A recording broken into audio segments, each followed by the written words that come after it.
আজকে জুলাই মঞ্চের ১০০তম দিন অবস্থান কর্মসূচির আমাদের যে তিনটা দাবি ছিল, তার সর্বশেষ যে দাবিটি ছিল রাষ্ট্রযন্ত্র থেকে ফ্যাসিবাদকে মুক্তকরণ।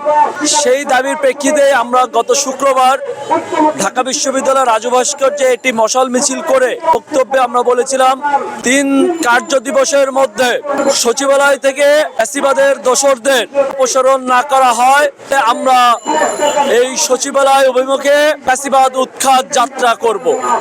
তারই অংশ হিসেবে ২৬ মে ২০২৫ রাত ১০টায় আমাদের সেই ফ্যাসিবাদ উৎখাত যাত্রার মিছিল শুরু করি। সচিবালয়ের ২ নম্বর গেটের সামনে আমরা সংক্ষিপ্ত বক্তব্য দিয়ে আমরা তার অপর সাইডে অবস্থান করি এবং সারা রাত এখানে অবস্থান করে আমরা আমাদের প্রতিবাদটি জানাই। ফ্যাসিবাদ দেশ থেকে পালিয়ে গেলেও তার দোসররা এখনো সচিবালয়ে বসে রয়েছে এবং বাংলাদেশকে অস্থিতিশীল করে তোলার পায়তারা করছে।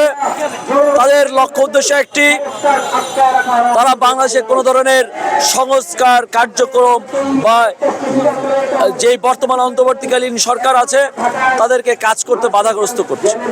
যেহেতু তারা ১৬ বছরে আওয়ামী লীগের পারপাস সার্ভ করেছে, তাদের কোনো ধরনের অধিকার নাই যে তারা এই নতুন বাংলাদেশে স্বপদে বহাল থাকবে। তাদেরকে অনতিবিলম্বে অপসারণ করতে হবে।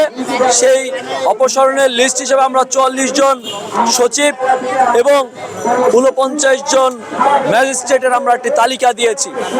জুলাই মঞ্চে যে রেগুলার কার্যক্রম, গণহত্যার বিচার এবং আওয়ামী যারা গণহত্যা চালিয়েছে, আওয়ামী লীগের যারা সহযোগী ছিল ১৪ দলীয় জোট, সকলের নিবন্ধন বাতিলের যেই দাবিগুলো রয়েছে, একই সাথে এই ফ্যাসিবাদের রাষ্ট্রযন্ত্রের মধ্যে ফ্যাসিবাদের দোষর যারা রয়েছেন তাদের অপসারণের যে দাবি, সেই দাবিতে আমাদের প্রতিদিনের কার্যক্রমের মতো সেই কার্যক্রম চলতে থাকবে।